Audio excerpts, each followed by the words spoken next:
കോൺഗ്രസിനെ മാറ്റിവെച്ചാൽ 29 സംസ്ഥാനങ്ങളിലെ ജനകോടികളെ കോർത്തിണക്കാൻ സാധിക്കുന്ന മറ്റൊരു രാഷ്ട്രീയ പ്രസ്ഥാനം ഇന്ത്യയിലുണ്ടോ എന്ന് പരിശോധിക്കണ്ടേ?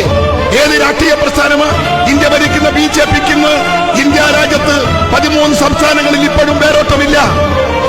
പിന്നെ ഇവിടെ ഈ വിളക്കുന്ന മാർക്സിസ്റ്റ് കമ്മ്യൂണിസ്റ്റ് പ്രസ്ഥാനം ഇന്ത്യയിൽ എവിടെയാണ് എന്ന് ശ്രീ പിണറായി വിജയൻ സ്വയം ആലോചിക്കണം. വലിയ ഇന്ത്യ രാജ്യത്ത് വലിയ തറവാട്ട് വളപ്പിൽ ഒരു കയ്യാലപ്പുര പോലുള്ള ഒരു കൊച്ചു സംസ്ഥാനത്തേക്ക് CPM തകർന്ന് മാറിയില്ലേ? 35 കൊല്ലം ഭരിച്ച ബംഗാൾ കൈവിട്ടില്ലേ? ആന്ധ്ര എന്നോ കൈവിട്ടില്ലേ? ത്രിപുര നിങ്ങൾ കൈവിട്ടില്ലേ? ഇപ്പോ അവശേഷിക്കുന്ന ഒരു കൊച്ചു കേരളം വെച്ചുകൊണ്ട് ഇന്ത്യ രാജ്യത്ത് മതേതരത്വം സംരക്ഷിക്കാൻ ഇവിടുത്തെ CPM സാധിക്കുമെന്ന് പറയുന്നത് ആനക്ക് കല്യാണം നടത്തുന്നതിന് തുല്യമല്ലേ എന്ന് എന്റെ പ്രിയപ്പെട്ടവർ ആലോചിക്കണം. നിങ്ങൾക്കതിന് ശക്തിയില്ല, നിങ്ങൾക്കതിന് ജനപിന്തുണയില്ല, നിങ്ങൾക്കതിന് ഇന്ത്യ രാജ്യത്ത് വേരോട്ടമില്ല. ഇന്ത്യ രാജ്യത്ത് നിങ്ങളെ ഒഴിവാക്കപ്പെട്ട രാഷ്ട്രീയ പ്രസ്ഥാനമാണ് നിങ്ങൾ. 75 വർഷം കമ്മ്യൂണിസം ഭരിച്ച ഏകാധിപത്യ രാജ്യമായ സോവിയറ്റ് റഷ്യ, ആ സോവിയറ്റ് റഷ്യ പോലും ഛിന്ന ഭിന്നമാകുമ്പോ അതിന്റെ പിറകിൽ ഒരു സാംസ്കാരിക സംഘർഷത്തിന്റെ അരയടികൾ ഉണ്ടായിരുന്നു എന്ന് ചരിത്രം പറയുന്നു. ഉദാത്തമായ ജനാധിപത്യം അനുവദിക്കുന്ന ഇന്ത്യ രാജ്യത്ത് എന്തുകൊണ്ടാണ് ആ സാംസ്കാരിക സംഘർഷം ഇല്ലാതെ പോയത് എന്ന് നിങ്ങൾ പരിശോധിക്കണം.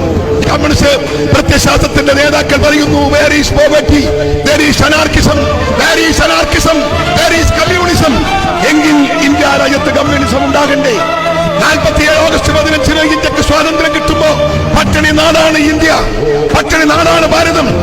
ഒരു പിടി അരിക്ക് വേണ്ടി വേടാമ്പരിനെ പോലെ കാത്തിരിക്കുന്ന 33 കോടി ജനതയാണ്.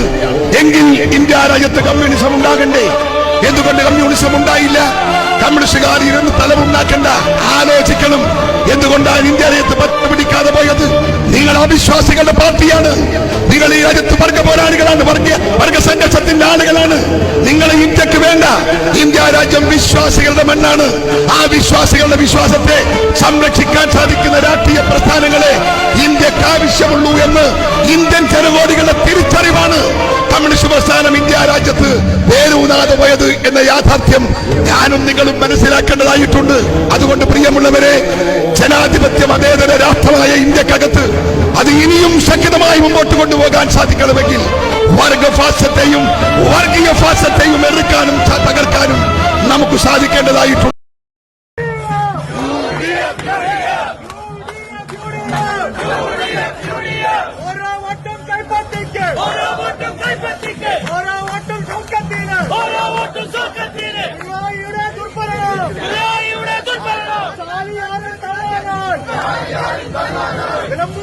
തയ്യാറാണ്. ഇത്തവണ ഞങ്ങൾ പിടിച്ചെടുക്കും, ഞങ്ങൾ പിടിച്ചെടുക്കും.